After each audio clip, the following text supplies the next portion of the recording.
Hey Pixies! So I broke a nail.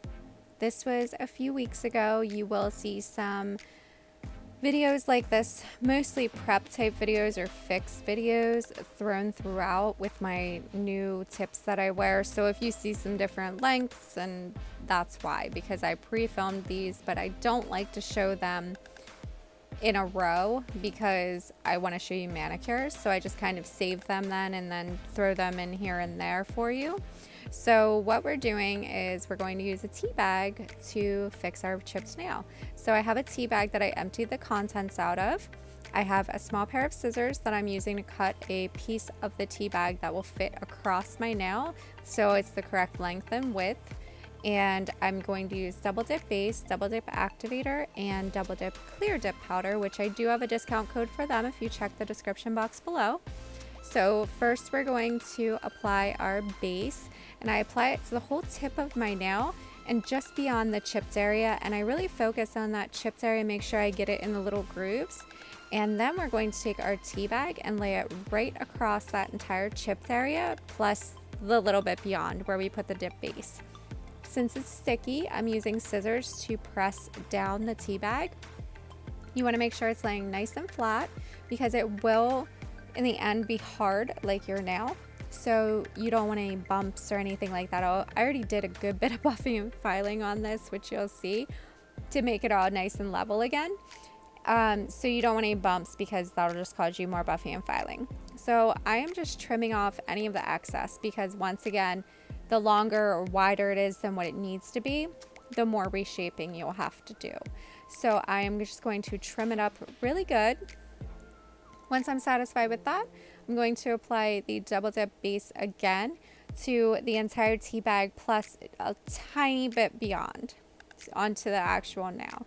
So how this happened was I was at this point keeping clear dip powder on my nails as a base for my peel base and manicure, because if I had a nail pop off with the peel base, I didn't want it to rip my natural nail.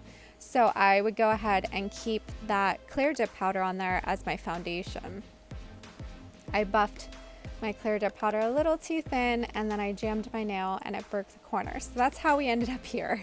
But I went ahead after I applied the base and I did one dip of clear, and then I waited until it was nice and set, lightly dusted it off, and now I'm doing that same process, applying the dip base, dipping into the clear, and then once it's set, we're gonna press it down because I really wanted it to be as flat as possible. So we're really pressing it down, and then once it's all dry, I'm going to trim up and everything like that and then dust off. But this was the perfect solution because within 15 minutes, I didn't have a chipped nail anymore. And you really couldn't even tell which nail had been chipped. So if you have one or two chipped nails, this is perfect. It was really quick. You probably already have these supplies at home if you already do dip manicures. So this is great. I really hope that this helps somebody because I didn't know what I was going to do at first, and then I did this and I was amazed at how well it worked. So I am just going to activate now after I dust it off. So I did 2 dips of the clear, dust it off, activated, and now I'm checking for just to make sure everything's secure. So once I'm happy with that, I'm going to go ahead and I am going to buff, file, and reshape. I do buff quite a bit because I need to level everything out. Now, I would say if you were doing this and you did not already have clear dip powder on your nail, because I already had some clear dip powder on my nail, you would want to do the first step that I did, applying the tea bag and then applying the dip base and doing a dip in the clear. But then you may want to do another dip a little bit down further of the clear and then do one of the entire nail. I already had clear dip powder on my nail that I did not want to soak off. So that's why I decided I would just go ahead and do it the way I did it and do some extra buffing and filing with it instead of having bulk it potentially at my cuticle, because I did a whole full dip whenever I already had 2 layers of clear dip powder on.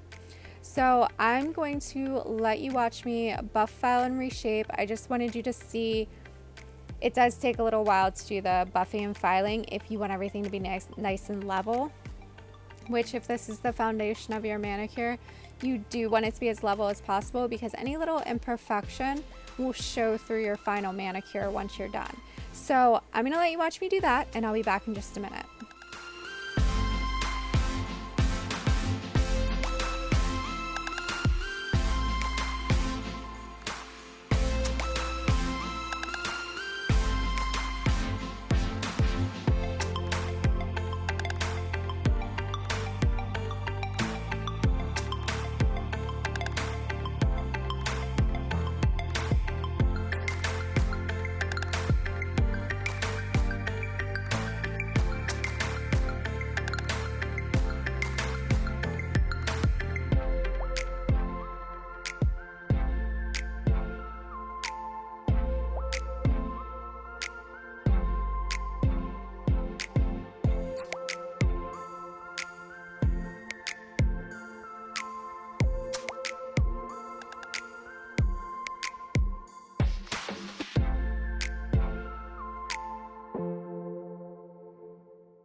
So once we're done buffing and filing, I wipe off any dust and I activate again.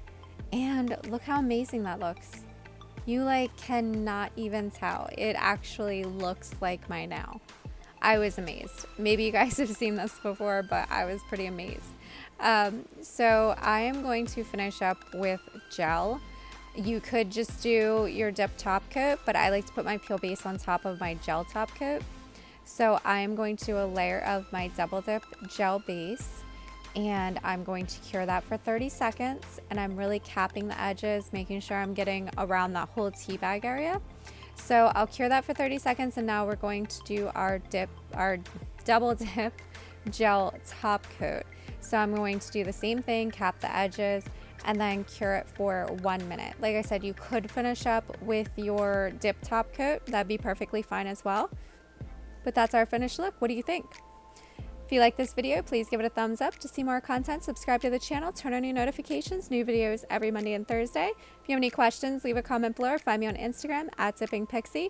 That's it for this one, guys, and I will see you in the next one.